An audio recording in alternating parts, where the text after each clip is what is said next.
Vamos a comenzar con los ejercicios y voy a explicar la primera fórmula, ¿sí? La primera fórmula es la derivada de una constante, ¿sí?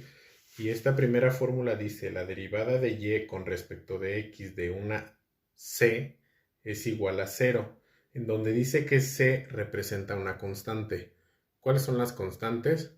Pues cualquier número, y cualquier número puede ser un número positivo o puede ser un número negativo. Entonces quiere decir que la derivada de cualquier número, sea positivo o negativo, su resultado siempre va a ser 0.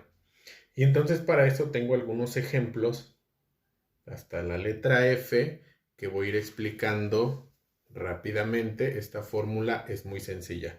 Fíjate, yo quiero calcular la derivada de y con respecto de x de 5. ¿Sí? Entonces necesito utilizar esta fórmula porque es la derivada de una constante, porque 5 representa una constante. Entonces dice que cuando quieres calcular la derivada de una constante, su resultado siempre va a ser ¿qué? 0. Quiere decir que si calculo la derivada de y con respecto de x de 5, su resultado va a ser 0. ¿Así ya de fácil, profe? Sí, claro. La derivada de 5 es 0. Siguiente ejemplo. Quiero calcular, ahora la función se llama, tengo una función que se llama f de x igual a menos 100, ¿sí? Y así se llama, es una función constante, ¿sí? Yo puedo graficar esta función constante, ¿sí? Entonces, la función se llama f de x igual a menos 100. Si tú recuerdas en el video anterior lo que te expliqué, dice que para calcular la derivada tengo que poner un apóstrofe aquí. Igual pongo, entonces dice f' de x igual. Si la función es una constante y quiero calcular su derivada, ya sé que la derivada de una constante va a ser ¿cuánto? 0. Quiere decir que la f' de x va a ser ¿cuánto? 0. Ahí está. Así de fácil y así de sencillo. Ahora, vamos a suponer que la función se llama y igual a 3 quintos, ¿sí? Y quiero calcular su derivada. Entonces, como la función se llama y, entonces la derivada tendría que ser y' igual. Utilizo la fórmula, ¿sí? ¿Qué te dice la fórmula? Dice que la derivada de ¿qué? De una constante va a ser igual a ¿cuánto? A 0. Entonces, y' sería igual a ¿cuánto? A 0. Quiere decir que la derivada de 3 quintos es ¿cuánto? 0. Ok.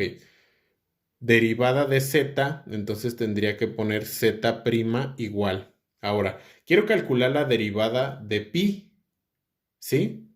La función se llama z es igual a pi.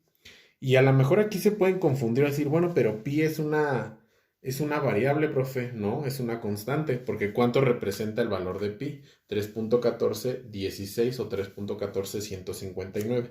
Entonces, en realidad quiero calcular, o en realidad el valor de z es igual a 3.14159, que vendría siendo una constante. Entonces, la derivada de pi sería ¿cuánto?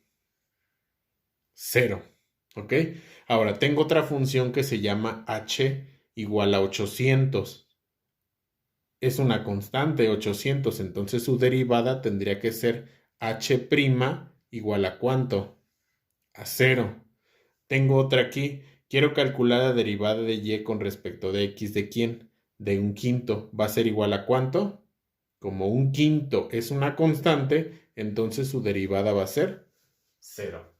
Ok, ¿qué pude aprender de todo esto? Que cuando quiera calcular la derivada de cualquier número de estos, ¿sí? Cualquiera que sea el número positivo o negativo, fracción, o incluso si quiero calcular de un decimal, cual sea, si es una constante o se hace un número, su derivada siempre va a ser ¿qué?